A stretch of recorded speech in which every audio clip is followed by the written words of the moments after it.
What you're about to experience is one man's quest to see beyond the tumultuous period we're in and to envision what lies just beyond our grasp, yet well within our reach. Welcome to Larry Rifkin's America Trends, where the future has arrived, and it's just in time.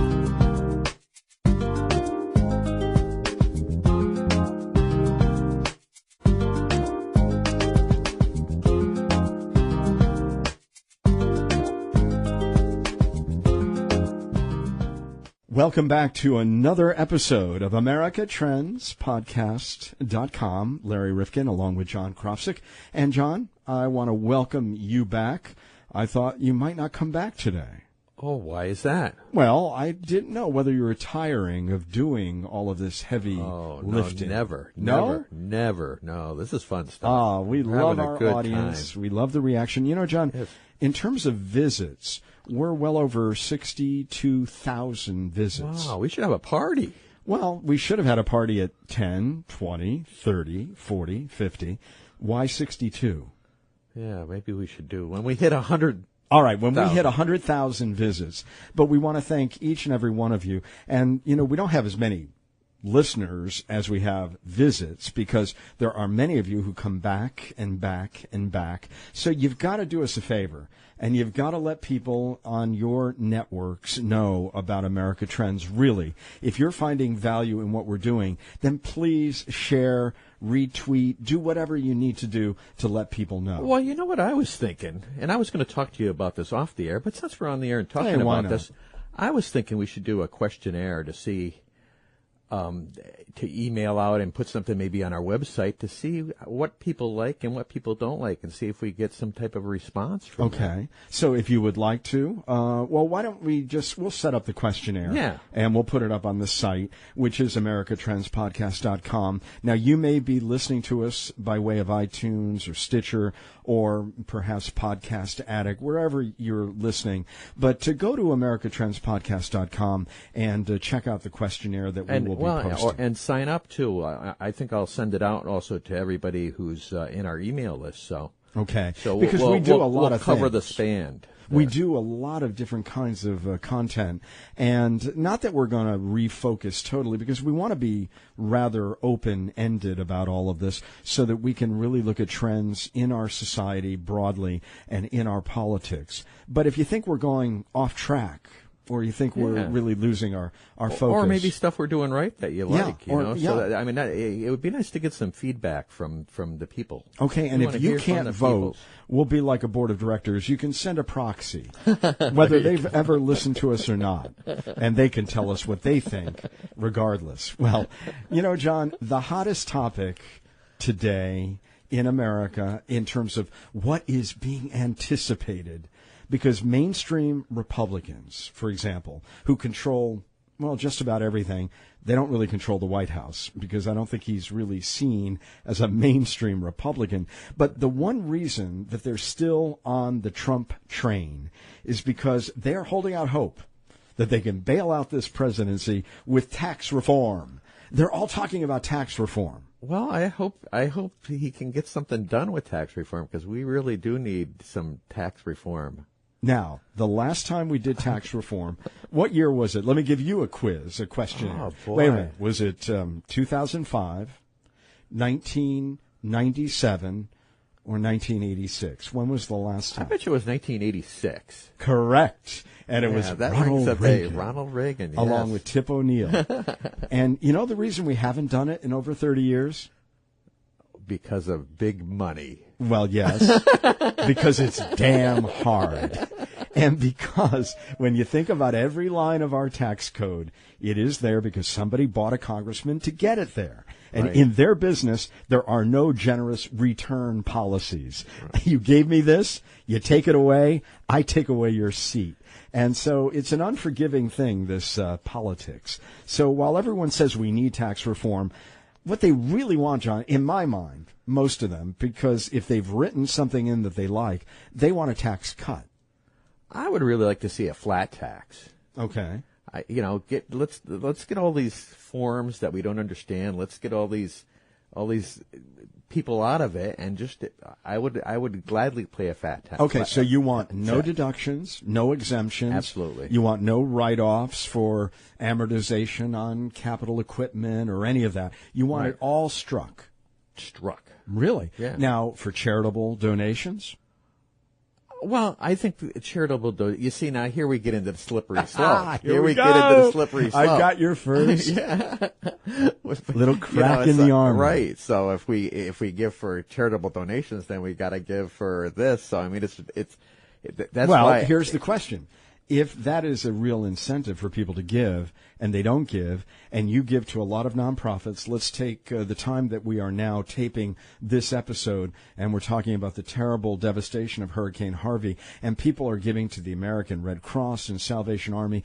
And if one of the considerations, small albeit, is the fact that they're getting a tax deduction, and they didn't, that would put more pressure on the government to provide that service. Absolutely. You're absolutely right. But, I mean, like I said, now you get into a slippery slope because, well, if you're going to give a tax deduction for this, then why not for... Well, that's where it goes. And that's why you cut down the thicket of tax deductions and exemptions, and then they all grow back. What about, for example, mortgage interest deductions? Yeah, I see. I think people should own homes, but here again, is it up to the government to give that incentive? That has been the dream, home ownership. Yeah, it is. And a lot of people would give that one up very reluctantly. Let me give you one more, because you live in a very high tax state, because I live in the same state that you do. So I know.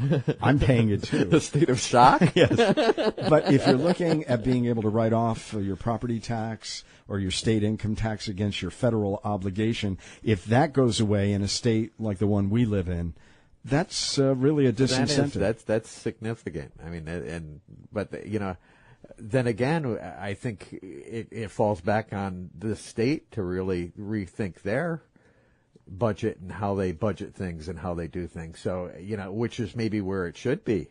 Well, the whole talk about tax changes really is built around their concerns about corporations and their competitiveness around the world. And, of course, there's lots of things that go into competitiveness, not the least of which is what some of these centralized economies can do to really game the trade system. And we've talked about that with Alan Tonelson.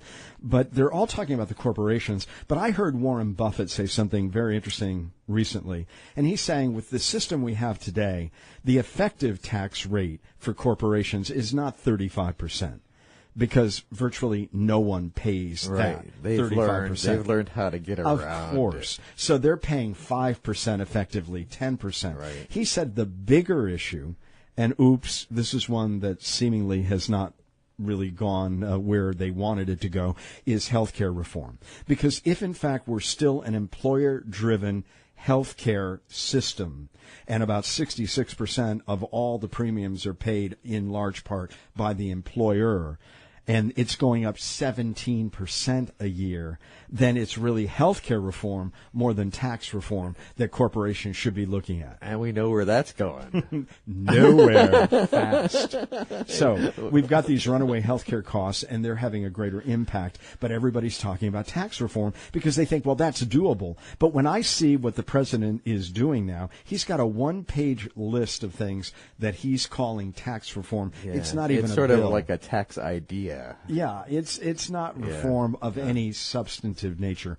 But we want to bring to you a new idea and something that we wanted to move up in the queue because we thought it was so timely. Yeah, it's very timely. Chris Macke is with us from Solutionomics. And here's a guy who's been involved with a lot of Fortune 500 companies, somebody who really understands the ins and outs of taxation. And he's got a different idea.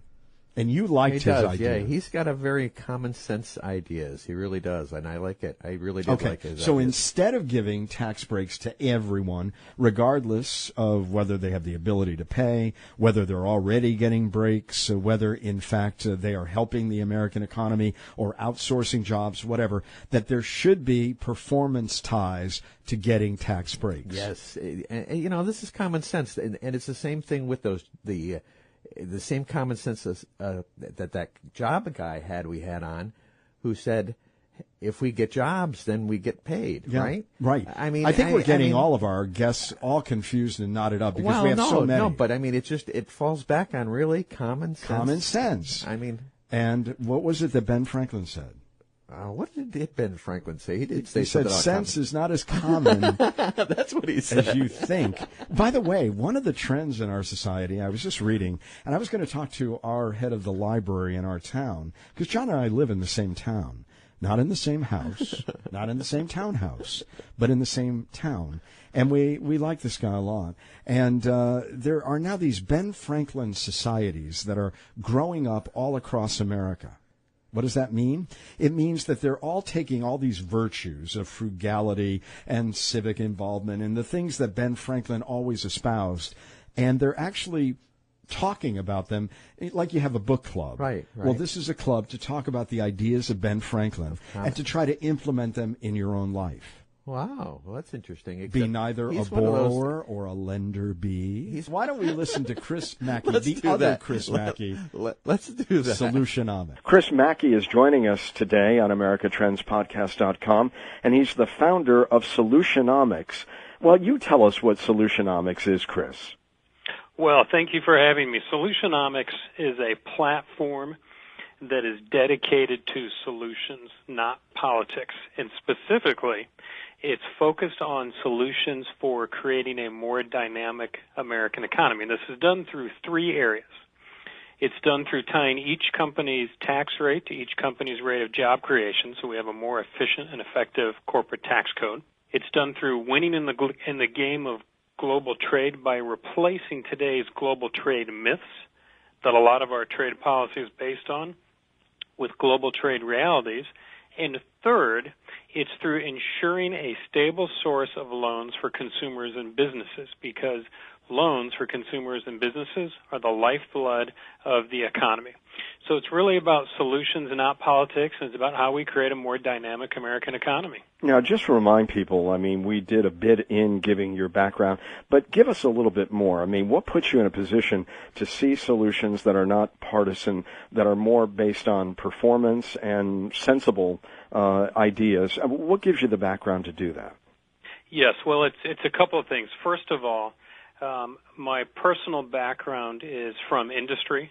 I've been in the financial sector for over 25 years, and so I look at things from the perspective of a business. And so as I was looking at the, U.S. economy and thinking about, the trade deficits and the deficits that we have with the government and everything else, I put on my traditional business hat, and I said, okay, if I looked at the country as a corporation, let's call it USA Inc., how would I look at this? How would I create a more profitable, so to speak, entity? So that's the first, is just my natural inclination of approaching it from the perspective of how do we get a better return on our investment. Now, what allows me to do that is that Solutionomics is independent. It's not associated with a political party, a super PAC, or a lobbyist. Now, this is very powerful because it allows for a focus on solutions rather than political posturing. And so what this does is that allows Solutionomics to think outside the political box and to really focus on return-driven solutions for creating a more dynamic American economy. So those are a couple of reasons of how we're able to come up with these more innovative return-driven solutions. So when you look at the U.S. economy, and a lot of people say, gee, if growth is going to be kept at 1.5% or 2%, is that the new normal? What do you say when you look at it? What I say when I look at it is I see a lot of opportunity. So when I look at it like a company. So, I looked at the U.S. economy and what we're doing with so many things in this country, and we're just doing so many things wrong that actually made me optimistic. And I said, yes, we can get greater growth because there are so many opportunities for improvement.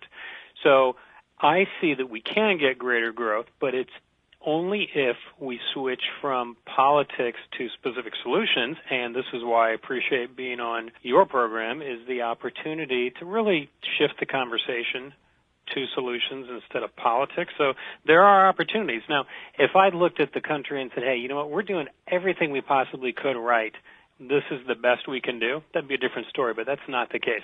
There's a lot that we can do to improve things, and it starts with the corporate taxes, financial regulation, and global trade.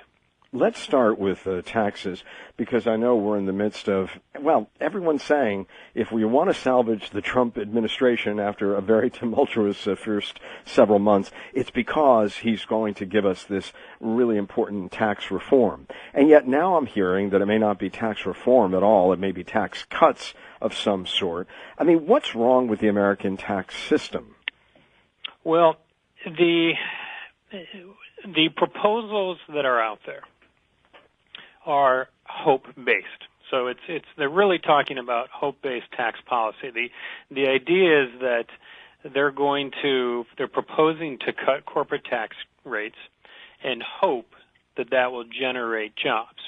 Now, everybody's for creating more jobs, but the idea that we're going to cut tax breaks across the board, or tax rates for all companies, and hope the jobs are created, we see a different approach, which is instead have a jobs-based corporate tax policy where the tax cuts are tied to the rate of each company's job creation. So what that really does, it goes from a hope-based policy to a jobs-based tax policy. Now, this does two very important things. First, it would provide a true incentive to increase American employment, because under current proposals, companies will get the tax rate cut whether or not they increase jobs, which eliminates the incentive.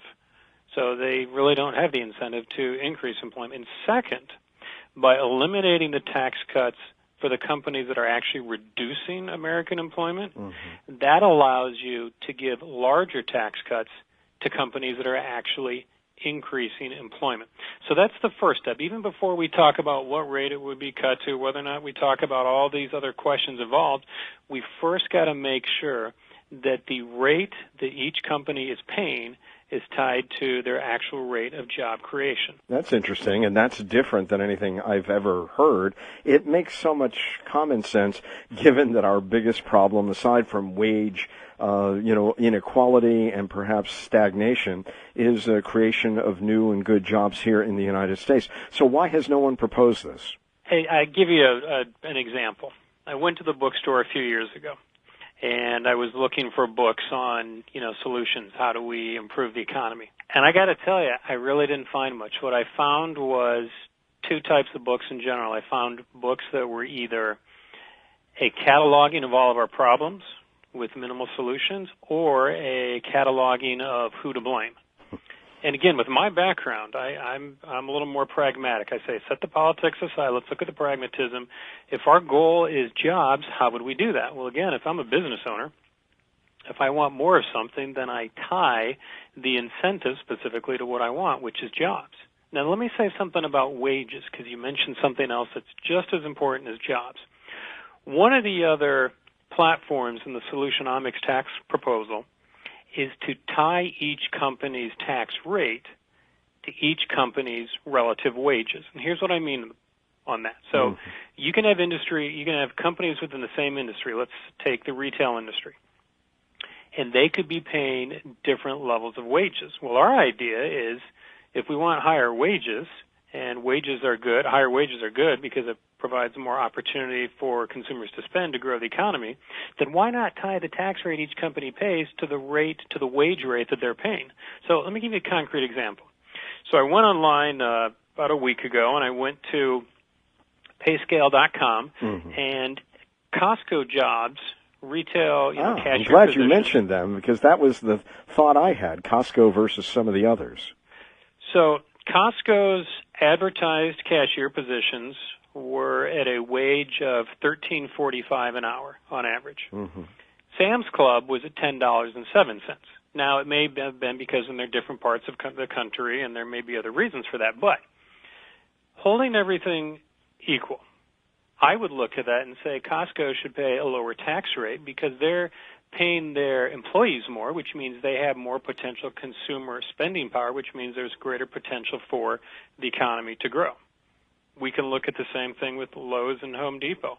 Lowe's is advertising $11.16. Home Depot, when I checked, was advertising $10.15.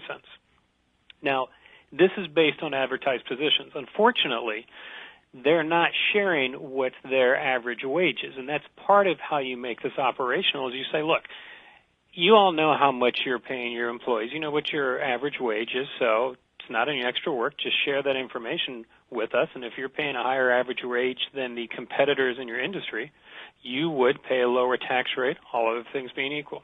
So again, it's tying tax policy to the actual results, the actual outcomes that we want. And tell me if this fits at all.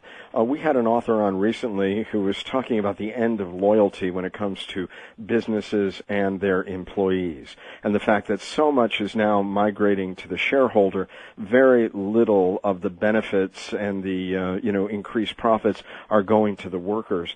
And this is causing a lot of this public sector turmoil where we're debating how much we need to put into healthcare, so much into other social services, because many of the companies really are making it very difficult for their workers, and therefore the government is subsidizing some of these policies that are a little bit stringent, shall we say, as it relates to their employees. So you just brought up the third platform of the Solutionomics tax proposal, and that is tying the tax rate each company pays to whether or not companies are providing health insurance. So let me give you a concrete example here. Back in 2014, Target announced that it was going to no longer provide health insurance to part-time workers. Now, Home Depot did something similar in 2013. Within the same industry, you've got Costco and Lowe's who are continuing to provide health insurance for part-time employees. Now, that's critical to the American taxpayer and critical to our corporate tax code, because if you've got one company providing health insurance, that means that they don't have to get that health insurance either from the government or potentially the emergency room. That reduces the burden on the federal budget, and that should be taken into account. So if a company is going to make the effort and provide that health insurance and another company isn't, that should be taken into account. So again, rather than a very blunt instrument of we're just going to cut tax rates for all companies across the board, let's tie it to actual outcomes. And for the companies that are providing health insurance, again, all other things being equal, they would pay a lower tax rate than the companies not providing health insurance. And I got to tell you, the companies that are doing that and the companies that are creating the jobs, they're going to be the first ones to line up and say, this makes sense. Are you getting any traction with some of these ideas? We'll get into more of them from Solutionomics founder, financial expert Chris Macke. But are you talking these ideas up to any congressmen, senators, and how are they looking at you? Are they just staring at you? Are they saying, now, wait a minute here, this sounds interesting, show me something more? What are they saying, if they're saying anything at all? Sure. Well, you have to remember, Congress has been, let's say, distracted with some other issues, and so that is something that we will be doing now that they're actually focusing on the subject and taking the ideas to them. But it's also not a matter of just taking the ideas to members of Congress, but it's a matter of taking them to your listeners. So that your listeners have the awareness that there are other options out there, because typically all they hear is a debate over should we raise or lower the corporate tax rate. But that's a secondary question. There's a whole other question that first we need to make your listeners aware of. It's kind of like the pharmaceutical strategy. So the pharmaceutical companies are very good at advertising their medicines on TV or YouTube, and you and I may see it and say, oh, that could help me. And so then we put pressure on our doctors. Exactly. So then we could use the same principle, and by having your listeners put pressure on members of Congress and the businesses putting pressure on members of Congress and saying, look, I'm a job creator. I'm providing health insurance. We want our corporate tax rate to take that into account. That is how we start affecting the change, so that then when we do meet with the members of Congress, they have heard from their constituents, and hopefully when they're on programs like yours, people like yourself are asking them, hey, there's this idea for actually making corporate tax cuts contingent on job creation. That's how this all works together, and you get the traction. Now, to this point, when we look at this gnarly tax code that we have, that we cleaned out and did some pruning back in 1986. So people are saying that was tough, Tip O'Neill and Ronald Reagan. And so then we cleaned out the thicket. We got rid of a lot of exemptions and special considerations, and now they've all grown back in one way or another. So all of these companies have certainly been involved in the tax writing policy area with our Congress. But how would this be different? They've been looking for special exemptions by industry, by type, whatever it has been. What would this do in terms of changing the relationship in terms of the business to Congress, in terms of what they're seeking? Sure. The difference is it's a performance or results-based tax approach as opposed to a lobbyist-based tax approach. So rather than having it come down to, who your lobbyist is, what their influence is, and having it benefit individual industries, maybe even companies, or even companies, what you end up with is an objective return-based tax policy, and that's part of what makes this relatively innovative and non-political, which is, look, this isn't trying to benefit one sector. This isn't trying to benefit one company. Yeah, we're not looking at winners and losers, per se. Yeah. It's just saying, hey, let's use common sense. If the whole objective of lowering tax rates is to create more jobs, then that's just very simple. Companies that create the jobs, they're going to pay a lower tax rate. Companies that don't, they're not. Let's just go straight to the And, of course, if you matter. had happier employees because you're creating more jobs, better wages, more health benefits, you'd rather be giving it to them, perhaps, than to the government. And if, in fact, we have a government that a lot of people think is bloated and ineffective, you'd rather have it done in this way. It would be perhaps more efficient. It would be, because whenever you can put money in the pocket of the consumer as opposed to the government, that will generate more and more efficient economic growth. Now, we are in the midst of what people say in order to salvage the Trump administration, they've got to get on to tax reform. How quickly do you have to get into this debate in order for any of these ideas to come to the fore? Quickly, which is exactly, again, why I appreciate the opportunity of being on your program and why we are hitting the ground running to get the word out there as fast and as widely dispersed as we can. And that's why we're going to be targeting, Speaker Paul Ryan's district and the media there, the Representative Kevin Brady's district and the media there, to make sure that they're hearing these ideas, and then also taking the ideas to Washington as well, so that, again, people are saying, it's not just about tax rates up or down. It's about tying the tax rates to the rate of company job creation. You also, of course, focus not only on corporate taxes, but on global trade.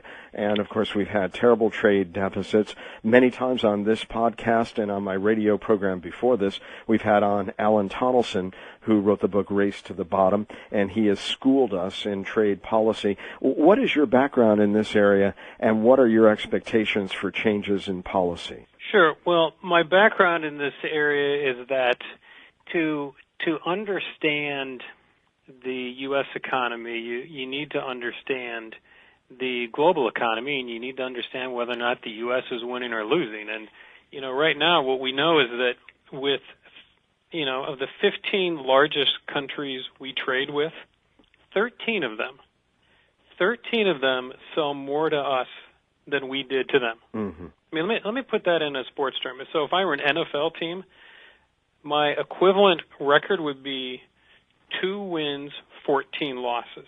You must root for the same team I do. Well, it's kind of like being a Cubs fan up until last year. But what we know is that what we're doing isn't working. Now that doesn't make global trade bad. What it means is that we're just bad at global trade right now, but we can do a lot better. And so my expectations are that we need to, again, create some awareness that a lot of these myths that global trade policy has been based on are just, they're not the reality, and to make people aware of what those realities are. Let me give you a perfect example. you hear a lot of talk about protectionism, and you hear a lot of talk about free trade and how we need to, promote free trade and be for free trade. But what people don't talk about is that every other country in the world is protectionist. In various ways, some of which are very hard to kind of root out. Absolutely. And so, why would we be the naive country on the block carrying the banner of free trade while everybody else is trying to tilt the playing field in their favor? And so that's the first thing we have to acknowledge, so that, we don't have people saying, oh, you can't, put a tax on imported cars because that's protectionist, when the reality is China has a 25% tariff on vehicles, and they require companies that want to sell their cars in China to partner with local manufacturers. Mm-hmm. So what I'm looking for is just a level playing field. What I'm looking for is reciprocity. So that's the expectation, that if we could just get to there, we'd be in a whole lot better shape than we are today. And do you agree with the notion that our guest Alan Tonelson has, that we are so enviable as a buying partner, given our market and our desire for consumer goods, that we really do hold, the majority of the playing cards in any of these trade deals? What I can say is that we are nowhere near leveraging the size and the affluence and the desirability of this market to countries all over the world. We're just not leveraging that to the degree that we could be. Okay. That I absolutely agree with. So tell us about trade policy under Solutionomics. Sure. So trade policy, again, begins with that idea that we have to first look at the realities, not the myths. One specific example of the trade policy under Solutionomics is, look, we need to have reciprocal tariffs and reciprocal quotas. We can't have this playing field where somebody else is putting big tariffs and quotas on our exports, and we're exporting to them, and then we don't have the same thing coming into our country. I'm not talking about even having something greater than what we're subjected to. I'm just talking about a playing field. And we could do that because, as was mentioned, we have one of the largest, if not the largest, depending on what part of the economy we're looking at, markets in the world, and one of the most affluent markets in the world. So we need to start leveraging that in our trade policy. You also say that each company's corporate tax rate should be tied to the percentage of its workforce that is U.S.-based. Is that practical today, given the interchangeability of world capabilities, or is that going to be more difficult to accomplish than it might sound? Well, it's not difficult to accomplish in the sense that you look at each company who they all know very well how many of their employees are U.S.-based and how many of them are non-U.S.-based, and say, okay, if you've got two companies in the same industry and one has 100% of their employees based in the U.S. and the other has, 90% of their employees based outside of the U.S., you can take that into account in their tax rate. Now this has very real implications. So let me just give you an example. Imagine you have two companies, and they're bidding on a contract to manufacture goods for a potential customer. Now, Company A bids, assuming it uses 100% U.S.-based employees. Company B bids, assuming it uses 100 non-U.S.-based employees. Under the current universal tax cuts that are being proposed, Company B, the company not using U.S. employees, will get the same tax rate or the same tax cut as Company A. There's no incentive for them when they're bidding that contract to use U.S.-based employees. So that is absolutely something that could be implemented. And if anything, with the technology that we have today, we have a better handle on where all the employees are of the different corporations, and it's just a matter of them sharing that information. Now, you do know that you're going up against many of the companies that have wanted to outsource for years, and they're the largest players. And so they have had such influence over trade policy over the years. And we're talking about companies that I know you have in some way been involved with, like General Electric and others. Is this a hard slog to imagine bringing all that employment back to the U.S.? There's a lot more small businesses than there are large multinationals. What it comes down to is whether or not those small businesses, because they're the ones who would especially benefit from what I just mentioned, because they're the ones who would have the majority of their employment in the U.S., and it comes down to a matter of how involved they get, how vocal they are, and making sure that our members of Congress, who really are kind of the management of USA Inc., know this is what we want, and this is what we are requiring. So am I saying it's going to happen overnight? Am I saying it's going to be easy? No. And am I saying that in this country, when we put a man on the moon and we've cured diseases, can we do it? Absolutely. And I believe in the perseverance and the effort and the people of this country and their willingness to get engaged and make it happen. And again, it's not just the people. It's the businesses who are the job creators, the ones who are providing the health insurance, the small business owners who have the majority of their employees in the U.S.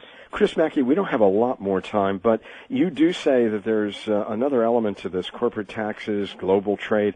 Bank stability is a part of your upper tier concerns. Are you concerned? We've had stress tests. We've been told that our banks are in much better shape than they were in 2008, 2009. Where does that tie in? Sure. Where it ties in that, again, looking at the economy as a business, any business requires financing, and consumers require financing as well. It may be their credit cards. It may be their home mortgage. That's what helps make the economy go. Mm-hmm. So, some people give the impression that financial regulation is about reducing consumer loans and reducing company loans. They say it's going to reduce liquidity. It actually isn't. Proper financial regulation is about ensuring a stable source of consumer loans and business loans so that we don't have a repeat of 2008 when the loans went away. That's the whole key, is maintaining that stable source of loans, which gives consumers more confidence to spend and businesses more confidence to invest. That's why that's so critical. Is there one thing that if you could get it done during this heated debate that I know is going to be coming up about tax cuts, tax reform, if there was one thing that you could insert into some congressional action in the coming years, what would be most important? If you couldn't get it all, and who can get it all, what would you like to see done? Certainly. That's simple. It is a tax code where the tax rate that each company pays is directly tied to or is dependent on the rate of job creation. That would be the number one thing, because then Go on. Then we're tying our tax code to outcome. It becomes a jobs-based tax policy rather than a hope-based tax policy. And the likelihood, if you were a betting man, and I know you were talking about the NFL, and there's a lot of betting ready to go on for the season, what would you say the likelihood is that anything like this might be part of any tax reform package? Well, I know this. It's a lot higher than it was before, because now the ideas are out there and now we're talking about it. And the good news is Congress is interested in improving our tax policy or our tax code, because it does need to be improved. So the environment is ripe for talking about these types of ideas and trying to put them forth. All right, Chris Macke, thank you so much for joining us and being a part of AmericaTrendsPodcast.com, and we wish you the best with Solutionomics, and hopefully this conversation will spill its way into the halls of Congress and get people thinking. I hope so as well, and thank you for making that a possibility, and thank you for having me. It's been my pleasure. If you like this episode, please leave us a kind rating or review. I'm on my hands and knees. Please do it on iTunes, because your review is really critical for us to continue providing this podcast. And John, I know that iTunes looks at this. They want to make certain that we have some rankings, some visibility, and that we're getting some traffic, and then they give you better positioning. Absolutely. And this way it'll put us in the forefront so you can find us much easier on your iPhone or Android, whatever you may be using. And they may even send you out an alert. So please, if you can, don't miss a single episode of America Trends Podcast. And, John, they can subscribe on iTunes or Stitcher.com. And also subscribe on our website. Oh, absolutely. We send out a little blurb, and we can also take your emails there at newsletter@rifkinradio.com. That's another way to get us. And we do not sell or share no our lists. spamming, nothing. Well, I don't know. Does anybody want our lists? I don't know, but we don't do it. Good question. Even if they asked us. Nobody's asked us. But. Right. And when you do subscribe, let us know on Facebook and Twitter. We're getting very active on Facebook and Twitter. Our handle on both platforms, and John, this is really easy, at Trends Podcast. That's it. That's real easy. You like that? Did you get that? I got that. Okay. I'm going to have to check it out now. I'm going to have to twit it. We want to thank you, of course, personally for subscribing. And we also would like to get some of your ideas and questions for future episodes of America Trends Podcast. And that's important, too, because we're all over the map. Our interest editorially in the future, John, has no bounds. But we want to know what it is that you'd like to hear from us. If there was a segment that you'd like to see us follow up on, or if there's something in depth that you'd like us to deal with, please let us know that, too. We're looking at the future. There's so much we can look at. Yeah, and the topics that we've dealt with, I mean, we have gotten such incredible guests over the recent period, but they're only going to come to us if they know we've got an engaged and interactive audience. Absolutely. So it's really important that you become part of this podcast in so many different ways that we're sharing with you today. You're absolutely right. We need your support and your help and your reviews. And your ideas. And ideas. Or questions on Facebook and Twitter. And by the way, you can direct message us at Trends Podcast or using the hashtag Trends Podcast. You can also add an email address if you have a public one that you'd like us to give out. Yeah, good. And you know what? We didn't mention Amazon. Oh, yes. We have an Amazon store. Yes. And so if you go up, you don't have to buy the things that might be highlighted at that particular time. You can buy any book, and there's some benefit that comes back Just to put us. what you're looking at in the little search engine block there, and it'll take you right to Amazon, and it'll help us out. Absolutely. And it doesn't really cost you anything more because they have built that into their pricing structure. So we get a little taste and you get more programming like this and you get the item that you were looking for. So it works for all of us. It's a win-win. Absolutely. Win-win-win. Win-win-win. So for more information on America Trends and for the latest updates on upcoming episodes, be sure to like our page on Facebook and follow us on Twitter. You can find us at Trends Podcast. And again, you can find John and I here in our studio performing as best we can for you. That's right. And Let us out. What's that? They're not going to let us out. No one is. Hey, listen, thank you so much for joining us today on America Trends. We'll see you next time. We hope to hear from you soon. Oh, by the way, we are posting all the time. And we're posting on Tuesdays and Thursdays. Good point. So just be aware, if you're looking for new episodes, they're coming on Tuesdays and Thursdays. When you wake up, before you go out on your jog or your walk and you want to take us with you, we'll be there for you. Very good. All right. Have a great day.